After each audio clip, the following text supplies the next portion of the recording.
نے مولا رضا کے حرم کے اندر کسی نامحرم خاتون کو دیکھا، جب رات کو گھر گیا خواب میں امام رضا کو دیکھا کہ اندر جا رہا ہوں، مولا کرسی پہ تشریف فرما ہے، امام مجھے سلام کرتے ہیں، میں اپنے پاؤں سے مولا کی کرسی کو گرا دیتا ہوں کہ مولا زمین نوش ہو جاتے ہیں۔ جب صبح اٹھا روتا ہوا گریے میں ڈوبا ہوا عالم دین کے پاس گیا، میں نے کہا مولانا میں تو امام کا بڑا احترام کرتا ہوں، یہ کیسا خواب ہے کہ جو میں نے دیکھا؟ فرمایا کل تو نے کوئی گناہ تو نہیں کیا تھا؟ سوچنے کے بعد کہا ہاں حرم گیا، امام کے حرم میں مولا کی قبر کے سامنے میں کسی نامحرم خاتون کو دیکھا۔ فرمایا یہ برابر ہے امام کے چہرے پر تماچے لگانے کے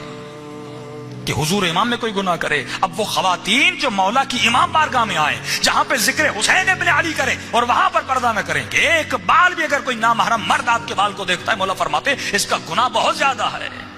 کہ اگر وہ نوجوان گمراہی کی طرف چلا جاتا ہے، اس کے اندر کے حالات بدل جاتے، مولا فرماتے اس کا ذمہ دار کون ہے؟ وہ انسان ہے جس نے اس کو گمراہ کیا، تا قیامت اس پر عذاب ہوتا رہے گا، اور اس سے شدید عذاب اس کے شوہر پر ہوگا، اس کے بھائی پر ہوگا، اس کے باپ پر ہوگا جس نے اپنی ماں بہنوں کو حجاب نہیں کروایا اور اسی صورت میں امام بارگاہ تک لا رہے ہیں۔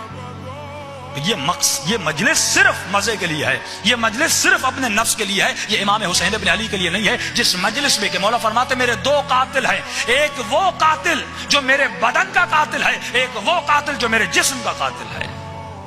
دوسرا وہ قاتل جو میرے مقصد کا قاتل ہے۔ کشمر نے میرے جسم کو قتل کیا،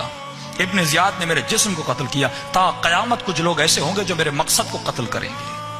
مقصد حسین لے آمر بالمعروف انہا لن اشہد انکا قد اقمت الصلاۃ واتیت الزکاۃ امرت بالمعروف ونہیت عن المنکر۔ مولا یہ آپ کا مقصد ہے، انی سلم لمن سالمکم وحرب لمن حاربکم۔ مولا جو کچھ آپ نے کیا میں کرنے کے لیے تیار ہوں، جن سے آپ لڑے میں ان سے لڑنے کے لیے تیار ہوں۔ مولا گناہ سے لڑے، مولا بے حیائی سے لڑے، مولا شراب نوشی سے لڑے، مولا بدمعاشی سے لڑے، پر میں جس معاشرے میں یہ کام ہو، فرض ہے ہر شیعہ کا، فرض ہے علی کے چاہنے والے کا کہ گناہ کو روکے، اپنے جوانوں کو گناہوں سے بچائے۔ کہ مولا فرماتے ہیں جس شخص نے اپنے نوجوان بیٹے کی تربیت نہیں کی، 15 سال کے بعد اگر یہ گناہ کرتا ہے، عذاب اس جوان کو بھی ہوگا، عذاب اس باپ کو بھی ہوگا۔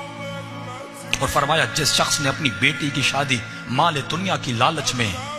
شہرت کی لالچ میں آ کر کسی بے نمازی، کسی شرابی، کسی بدماش انسان سے کرا دی کیونکہ صرف وہ پیسے والا ہے، فرمایا اس کے نام اعمال میں لکھا جائے گا اس نے اپنی بیٹی کا قتل کر دیا۔